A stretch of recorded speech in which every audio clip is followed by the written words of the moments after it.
Assalamualaikum semua. Dalam video ini kita nak belajar faktor-faktor yang mempengaruhi kadar tindak balas yang ketiga, iaitu suhu bahan tindak balas. Suhu ini dia hanya melibatkan bahan tindak balas dalam bentuk larutan sahaja.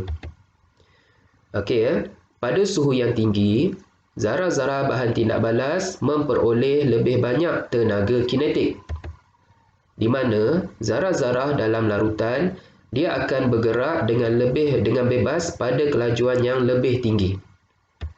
Zarah-zarah bahan tindak balas dia akan berlanggar dengan lebih kerap.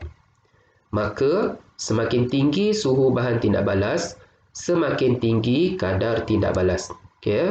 Pada suhu rendah dan juga pada suhu tinggi. Pada suhu rendah, zarah-zarah dia bergerak bebas, tapi pelanggaran dia kurang berbanding pada suhu tinggi. Pelanggaran dia berlaku dengan lebih cepat. Zarah-zarah tu bergerak dengan lebih cepat, pelanggaran pun berlaku dengan lebih banyak, maka kadar tindak balas dia lebih tinggi. Jadi untuk mengesahkan teori itu, kita akan lihat eksperimen 7.3 muka surat 234. Tujuan mengkaji kesan suhu ke atas kadar tindak balas. Penyataan masalah, bagaimanakah suhu boleh mempengaruhi kadar tindak balas? Hipotesis, semakin tinggi suhu larutan natrium tiosulfat, semakin singkat masa yang diambil untuk tanda X tidak kelihatan. Pemboleh ubah dimanipulasikan ialah suhu larutan natrium tiosulfat. Pemboleh ubah bergerak balas, masa yang diambil untuk tanda X tidak kelihatan, dan pemboleh ubah yang dimalahkan ialah isi padu dan kepekatan asid sulfurik. Bahan dan radas awak boleh baca. Prosedur. Langkah pertama, kita masukkan 50 cm padu larutan natrium tiosulfat berkepekatan 0.2 mol per desimeter padu ke dalam sebuah kelalangkun. Kita biarkan selama 5 minit. Langkah kedua, kita rekodkan suhu larutan natrium tiosulfat tadi.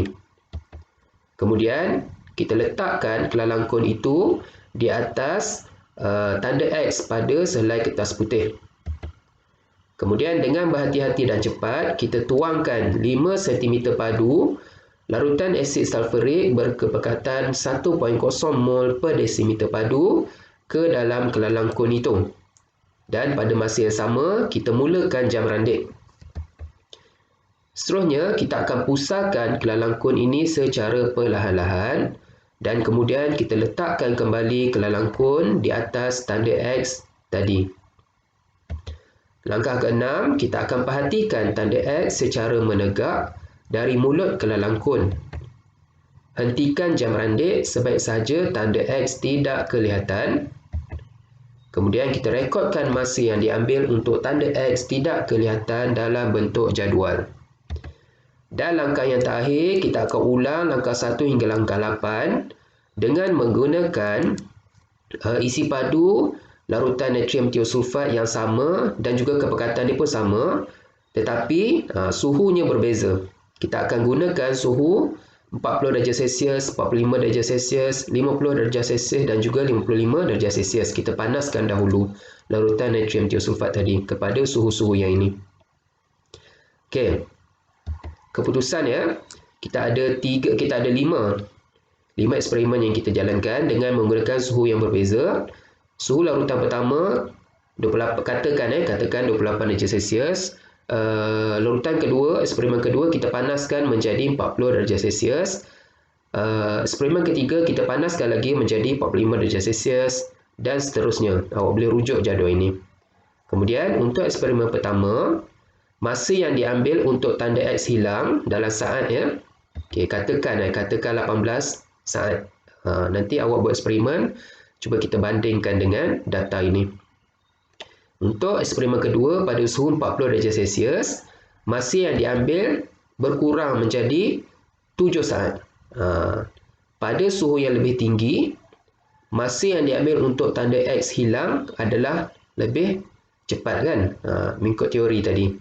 Kemudian apabila kita tingkatkan lagi suhu, masa yang diambil pun semakin berkurang. Semakin pantas maksudnya. Semakin pantas tanda X hilang. Kemudian pada suhu 50 darjah Celsius didapati bahawa masa untuk tanda X hilang mengambil masa selama 4 saat sahaja, dan pada suhu 55 darjah Celsius hanya 3 saat diperlukan untuk tanda X hilang. Okay, awak lihat ya, masa dia semakin berkurang, bermaksud masa dia semakin pantas, kadar tindak balas semakin pantas. Kemudian kita perlu kira nilai 1 per masa, iaitu kita bahagikan 1 bahagi 18. Okay, kita dapat nilai ini. Ini pun sama. Okay. Dan seterusnya kita akan lakarkan graf suhu larutan natrium tiosulfat melawan masa. Okay, paksi Y kita suhu, paksi X kita masa, kita akan dapat graf berbentuk ini, berbentuk lengkung. Sebenarnya lengkung ni cantik ya. Lengkung dia cantik tapi saya tak boleh buat ni. Okay, kemudian kita lakarkan juga graf suhu larutan natrium tiosulfat melawan 1 per masa. Kali ini paksi X kita 1 per masa dan kita akan dapat satu graf garis lurus menegak macam ni. Ini pun sebenarnya di garis lurus. Tapi saya tak boleh buat ni. Jadi sebenarnya garis lurus yang cantik ya. Okay. Jadi penerangan dia, okay, kita lihat dulu graf suhu larutan natrium tiosulfat melawan masa. Awak lihat ya, pada suhu yang tinggi, masa yang diambil untuk tanda X hilang adalah lebih cepat. Berbanding pada suhu yang rendah, masa yang diambil untuk tanda X hilang adalah lebih lambat. Ya. Di mana ya, apabila suhu larutan semakin berkurang, masa yang lebih panjang diperlukan untuk tanda X hilang. Semakin kurang suhu, semakin panjang masa yang diambil untuk tanda X hilang. Jadi kita boleh katakan suhu larutan berkadar songsang dengan masa. Kenapa dia berkadar songsang? Maksudnya pada suhu tinggi, masa dia rendah. Pada suhu rendah, masa dia tinggi. Itu maksudnya dia berkadar songsang. Okay, kalau awak lihat pula graf suhu larutan natrium tiosulfat melawan 1 per masa, kita akan dapat graf garis lurus sebegini ya. Pada suhu yang rendah, nilai 1 per masa pun rendah, manakala pada suhu yang tinggi, nilai 1 per masa pun tinggi. Jadi kita boleh katakan apabila suhu semakin meningkat, nilai 1 per masa pun turut meningkat. Dan awak kena ingat ya, 1 per masa ini dia mewakili kadar tindak balas. Kadar tindak balas tu maksudnya 1 per masa. Bermaksud paksi X ni adalah 1 per masa. Jadi kita boleh katakan semakin tinggi suhu, semakin tinggi kadar tindak balas. Sebab tadi ini kan 1 per masa tu maksudnya kadar tindak balas, maka semakin tinggi suhu, semakin tinggi kadar tindak balas. Jadi kita boleh katakan suhu larutan berkadar terus dengan 1 per masa. Sebab apa berkadar terus? Sebab apabila suhu rendah, 1 per masa rendah. Apabila suhu tinggi, 1 per masa pun tinggi. Jadi maksudnya dia berkadar terus. Itu maksud berkadar terus. Okey. Nombor 2 ya. Berdasarkan graf tersebut, rumuskan hubungan antara kadar tindak balas dengan suhu larutan natrium tiosulfat. Apa hubungan antara kadar tindak balas dengan suhu larutan natrium tiosulfat? Cuba kita lihat balik graf tadi. Okey, apa kaitan antara suhu dengan kadar tindak balas? 1 per masa tadi mewakili kadar tindak balas kan? Apa kaitan antara suhu dengan kadar tindak balas? Semakin tinggi suhu, semakin tinggi kadar tindak balas kan? Okey. Jadi soalan nombor 2 ditanya, rumuskan hubungan antara kadar tindak balas dengan suhu. Jadi jawapan dia adalah kadar tindak balas berkadar terus dengan suhu larutan natrium tiosulfat. Itu jawapan dia. Ataupun kita boleh tulis semakin tinggi suhu larutan natrium tiosulfat, semakin tinggi kadar tindak balas berlaku. Itu pun boleh. Okey, jadi kesimpulan kita, adakah hipotesis yang dibuat dapat diterima? Okey, cuba awak lihat balik muka surat 234. Hipotesis kita ialah semakin tinggi suhu larutan natrium tiosulfat, semakin singkat masa yang diambil untuk tanda X tidak kelihatan. Betulkah hipotesis itu? Okey, betul ya. Semakin tinggi suhu, semakin singkat masa yang diambil. Apakah kesimpulan eksperimen ini? Okey, kesimpulannya ialah apabila suhu bahan tindak balas bertambah, kadar tindak balas turut bertambah. Apabila suhu bahan tindak balas bertambah, kadar tindak balas pun turut bertambah. Okey, perbincangan. Yang pertama, tuliskan persamaan ion bagi tindak balas antara natrium tiosulfat dengan asid sulfurik. Ingat lagi tak macam mana nak bina persamaan ion? Okey. Untuk bina persamaan ion, langkah pertama kita kena bina dulu persamaan kimia. Jadi ini adalah persamaan kimia tindak balas antara natrium tiosulfat dan juga asid sulfurik untuk menghasilkan natrium sulfat, sulfur, gas sulfur dioksida dan juga air. Jadi bila kita dah bina persamaan kimia, barulah kita boleh bina persamaan ion. Caranya macam mana? Caranya kita akan apa? Kita akan pecahkan ion-ion yang boleh diceraikan kan? Ingat lagi tak apakah bahan yang kita boleh ceraikan? Okey, aqueous boleh ceraikan tak? Boleh ya. Kita akan ceraikan menjadi ion natrium dan juga ion tiosulfat. Asid sulfurik pun aqueous, jadi kita boleh ceraikan menjadi ion hidrogen dan juga ion sulfat. Natrium sulfat juga boleh diceraikan, akan menjadi ion natrium dan juga ion sulfat. Baik, sulfur ni boleh ceraikan tak? Dia pepejal. Pepejal kita tak boleh ceraikan. Gas pun kita tak boleh ceraikan. Cecair pun kita tak boleh ceraikan. Jadi setelah kita dapat ion-ion ini, kemudian barulah kita boleh singkirkan ion-ion pemerhati. Ingat lagi tak apa itu ion pemerhati? Ion pemerhati itu maksudnya ion yang tidak berubah ataupun ion yang kekal sebelum dan selepas tindak balas kimia berlaku. Sebelum tindak balas ada ion tersebut, selepas tindak balas pun ada ion tersebut, dia tak berubah. Manakah ion yang tidak berubah ataupun ion yang sama? Okey, kita ada ion natrium yang sama kan? Sebelum tindak balas ada ion natrium, selepas tindak balas pun ada ion natrium, jadi kita hapuskan. Inilah namanya ion pemerhati. Ada lagi tak ion apa? Ion sulfat kan? Jadi kita hapuskan. Jadi yang lain ni tak ada. Semua ni berubah, tak sama. Jadi inilah dia persamaan ion. Kita ada ion tiosulfat tambah ion hidrogen menghasilkan sulfur, gas sulfur dioksida dan juga air. Sulfur ni lah yang mengeruhkan larutan tadi. Okey, nombor 2 Adakah asid sulfurik boleh digantikan dengan asid hidroklorik? Jelaskan. Tadi dalam eksperimen kita menggunakan asid sulfurik. Boleh ke kalau kita gantikan dengan asid lain, contohnya asid hidroklorik? Boleh tak? Okey, jawapannya boleh ya. Boleh, sebab cuba awak lihat persamaan ion. Ion tiosulfat dia akan bertindak balas dengan ion hidrogen yang hadir dalam semua larutan asid. Tak kisahlah, asid sulfurik boleh, asid hidroklorik pun boleh. Sebabnya dia bertindak balas dengan ion hidrogen. Dalam asid hidroklorik pun ada ion hidrogen kan? Jadi jawapannya boleh. Okey, seterusnya faktor yang mempengaruhi kadar tindak balas yang keempat ialah kehadiran mangkin. Okey, ini bagi tindak balas tertentu sahaja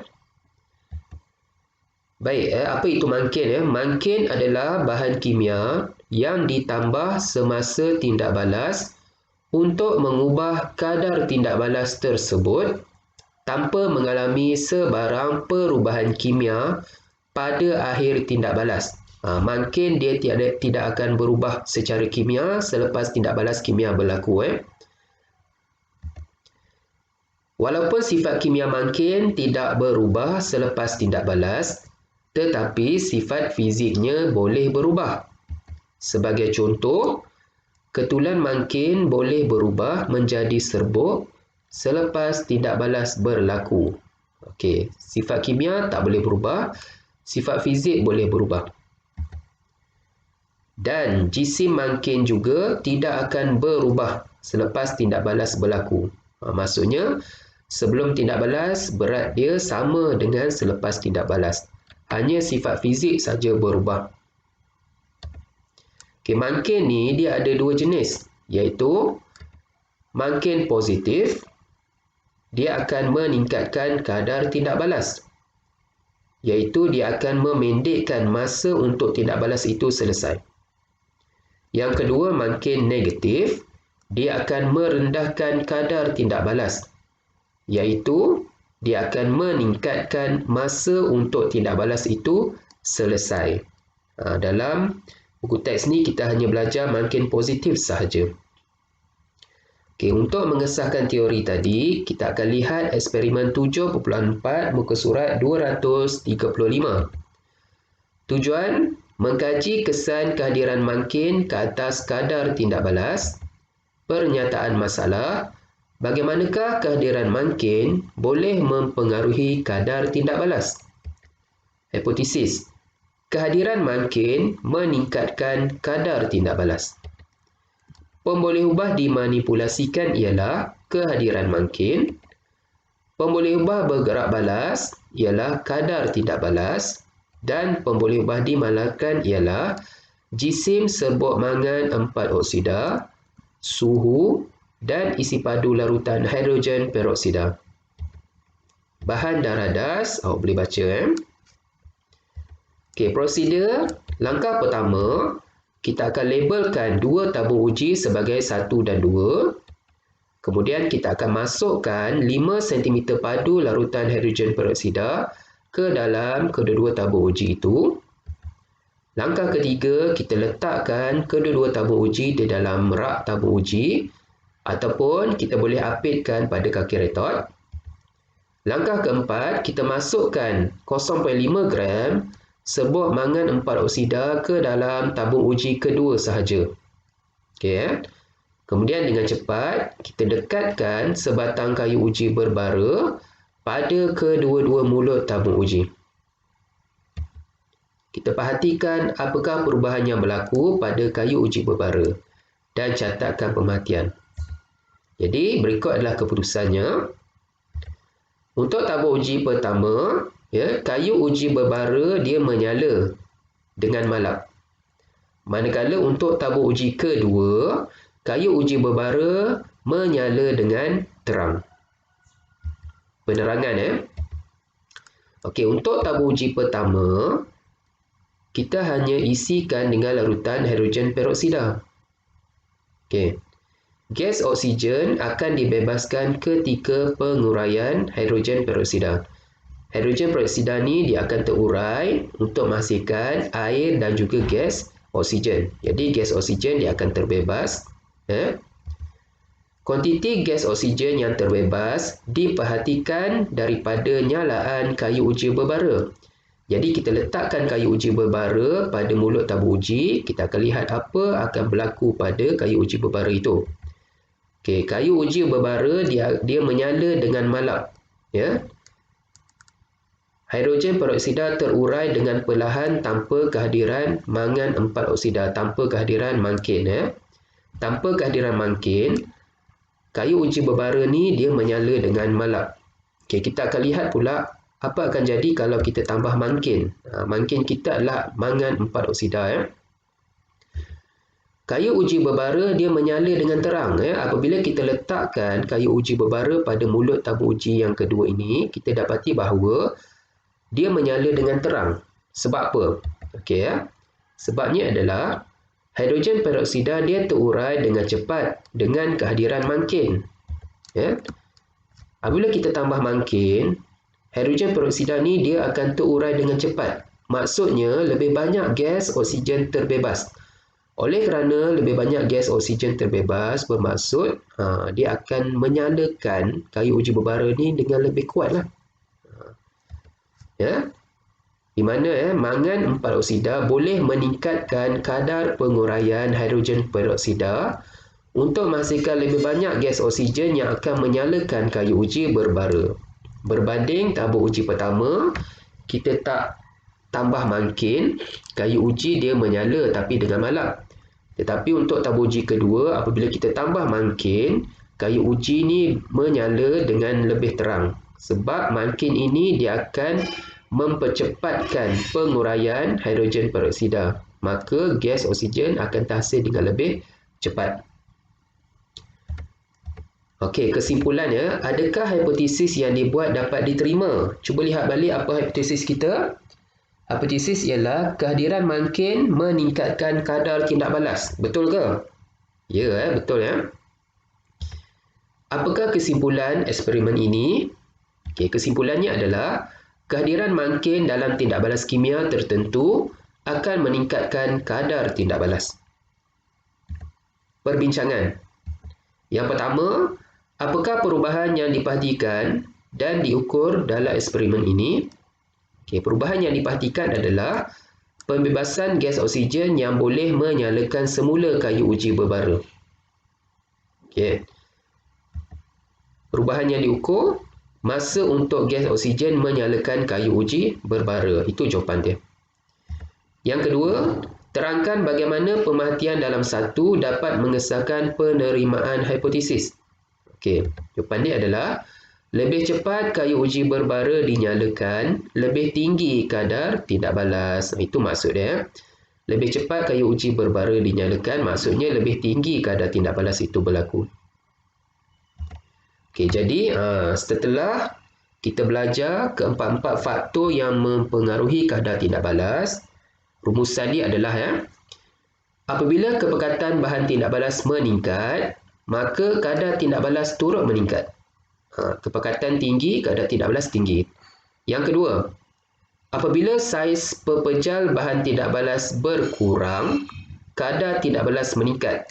Okey, saiz pepejal berkurang tu maksudnya apa?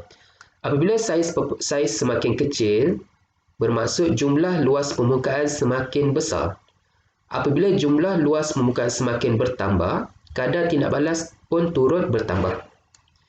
Yang ketiga, suhu. Apabila suhu tindak balas meningkat, kadar tindak balas turut meningkat.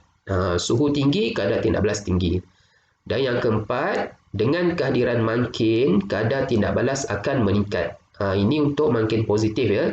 Dalam buku teks ni kita belajar makin positif saja. Apabila makin hadir, kadar tindak balas meningkat. Okey, lensa kimia Tekanan juga merupakan faktor yang mempengaruhi kadar tindak balas.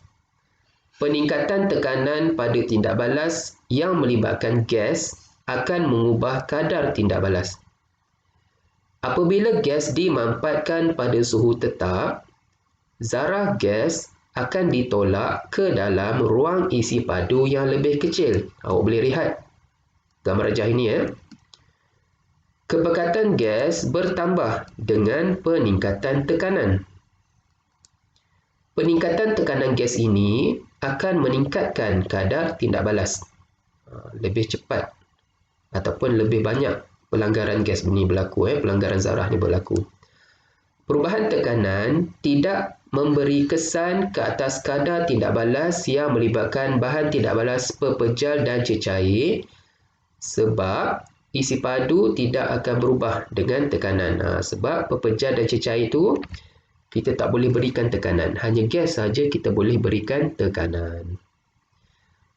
Okey Jadi sekian saja video saya. Sekian, terima kasih.